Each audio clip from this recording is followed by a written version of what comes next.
Welcome back, everybody. Thank you for watching another video. So what we're going to be doing today is updating the 2021 Best CCW Micro Compact Pistol video and removing the Taurus G3C, because really this is a compact pistol. It's larger than these micro compact pistols, and replacing this with the new Taurus GX4.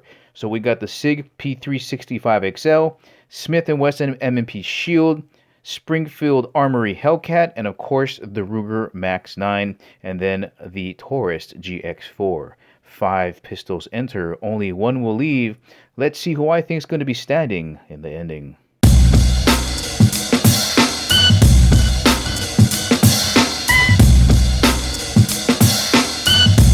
Alright, let's begin with the Sig P365XL. This is the pistol that got me interested in this new category of micro compact pistols.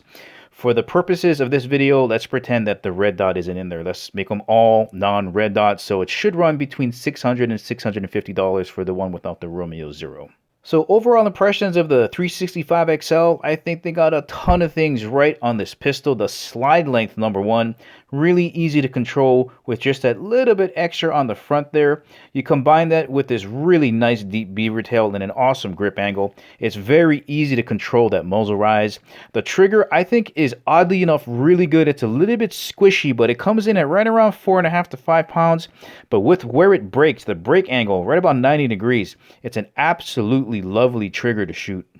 Alright, the first thing I think that for me is a real bummer is that you don't retain your rear sight if you decide to use a red dot. Now, if you do decide to use the Romeo 0, they have carved it out on the back there, but look how low that is. So if you decide to use a different red dot and your dot malfunctions, you don't have a way to line up your shot. You're kind of shooting blind there. And for a pistol that's $650, it should really be on there. And the second thing for me is this magazine release button, and it's not so much the design, because I like the way it looks. It's really flush to the frame. I like that triangle design. But for me, it's more of the location, where it's at. So I'm going to flip this over, and you can see here that my middle finger is completely blocking that button, so I can't punch it out. I got to adjust my grip, drop it down to the bottom, and then punch it out. So for me, that magazine release button location is a bummer. And probably the last thing and the most irritating thing about Sig, and it's not just with this firearm, but in general, when they put their name on a magazine, for some reason the price goes up ridiculously high. There's nothing special about this magazine, but they're hard to find, they're really expensive, and its durability is questionable. And for those reasons, I'm going to be getting rid of the Sig P365XL, and it's such a shame too, because the shootability of this pistol is off the charts. But those 3 things are enough for me to get rid of it. Alright, next up we got the Smith & Wesson M&P Shield Plus, and this is another banger of a micro compact pistol. I know some people, when they look at the profile of this gun and they see how thick and stubby this grip is, they go, how can that possibly feel good in your hand? But I promise you, when you turn it sideways, look how wafer thin that is. And for whatever reason, this grip angle combined with the thickness of the grip this way and the thinness this way and the texturing of this grip, it feels so natural in the hand. The shootability of this gun is off the charts. One of the other things I really love about the Shield Plus and with Smith & Wesson in general is the coating that they put on these slides. It is the slickest, darkest black finish you've ever seen on a pistol, and it really does stand out. Trigger-wise, coming in at right around 5 to 5.5 pounds, breaks like glass. I love the location of this magazine release button.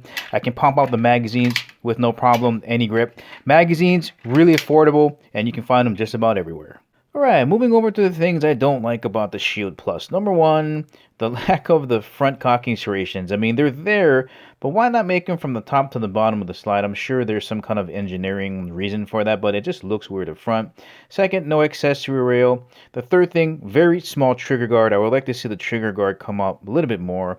The big thing for me is the pricing of this pistol. There's no milling for an optic. They got basic 3-dot sight, and it costs $550. When you look at what the Taurus GX4 is doing for right around $350, the value just isn't here with this basic Smith & Wesson M&P Shield, and for that reason, I'm getting rid of it. Next up, we got the Springfield Armory Hellcat, probably the most well-rounded pistol that's out there. Let's start off with the iron sights.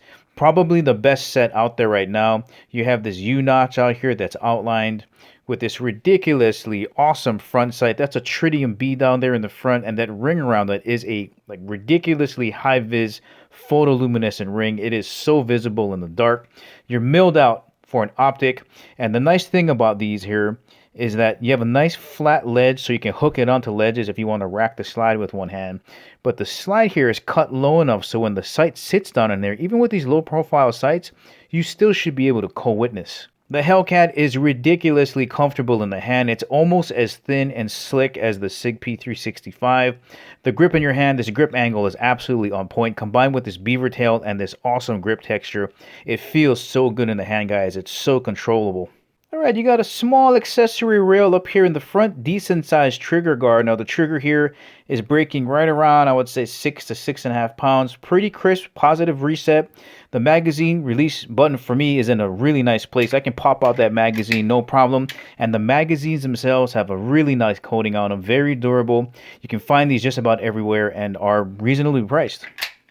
And really, the only downside for me is that it does cost $600, but if you use the GX4 as a base, saying that maybe this is a $350 pistol, you add on the sights, maybe cost $125 to $150 with the milling of this slide, it's going to cost about $600. And what I was saying before is it is the most complete pistol because it actually has the features that total up to $600. So even though this costs $600, I may consider keeping this one. Let's move on to the next pistol. Moving on to the Ruger Max 9. Now the Hellcat and the Max 9 have a lot of features in common. Let's start off with the iron sights again. You have a blacked out U-notch back here with a massive ledge here. So if you want to rack that on your belt or shoe or on the ledge with one hand, you can absolutely get that done. You also have a milling for a red dot. Now, you would think that this combination sight in the front here, there's a fiber optic front with a tritium B here. And what that's meant to do is, in the daytime, when the sunlight hits this fiber optic rod in here, it's going to just glow in the daytime. And when you're in dark situations, that tritium sight is supposed to travel up that fiber optic rod and glow. But it is not as nowhere near as bright as the Hellcat. But the fact that it's on there, I appreciate that. You got a decent sized trigger guard here. This magazine release button is very easy to use. And Ruger magazines, again, very high quality, reasonably priced, and you can find these just about everywhere. Now on to some of the things I don't dig about the Ruger Max 9. Number one, of course, no accessory rail here. This trigger, it feels so cheap and so plasticky. It's really creepy. Comes in right around 5.5 pounds, but it definitely is a very spongy, creepy trigger, and the shape of it is rounded like a banana. It's not flat like the other triggers. Don't really like that.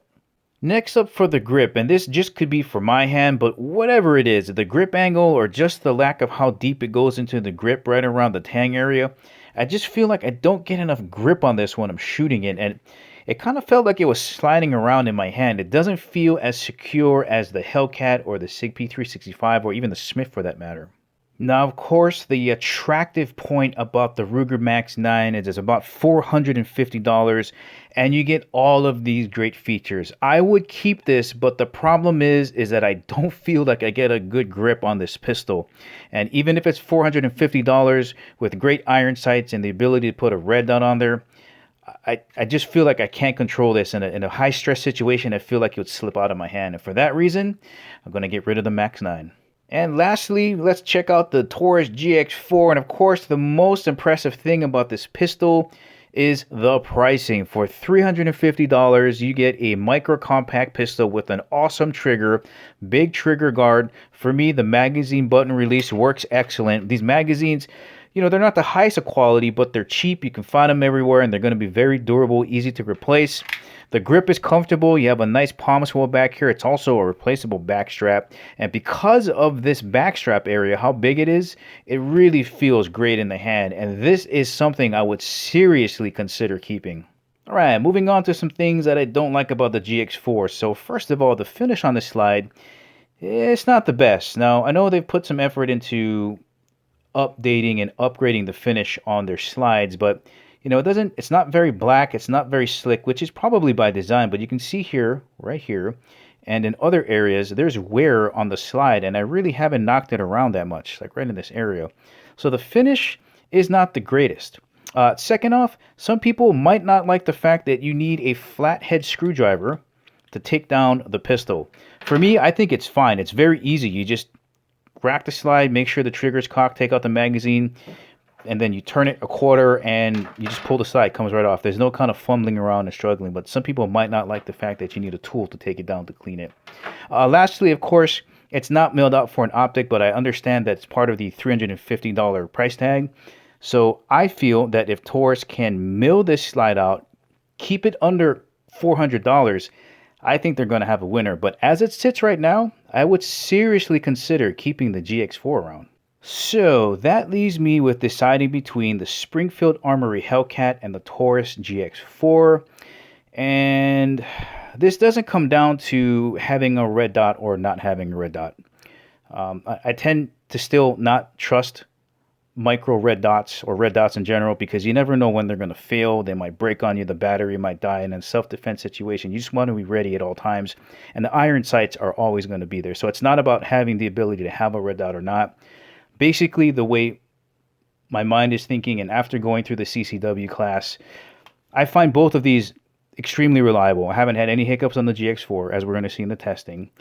It comes down to, do I want to throw away $600 or $350? You can almost get two of these for the price of one of these, because if you do have to defend yourself, you're not ever going to see whatever you're using again. It's gone. You're never going to see it again. And it's that, for me, is the huge deciding factor. Is I don't want to throw away $600. I would rather have two of these for the price of one of these, and for that reason, I'm sticking with the Taurus GX4. Well, alright guys, so I think the Taurus GX4 is an excellent candidate for me. Pricing is right, the quality is great, reliability is great, but I know a bunch of you are not going to agree with what pistol I chose. So leave your comments in the description below. I'm interested to see what everybody thinks. But thank you for watching. I'll catch you in the next video.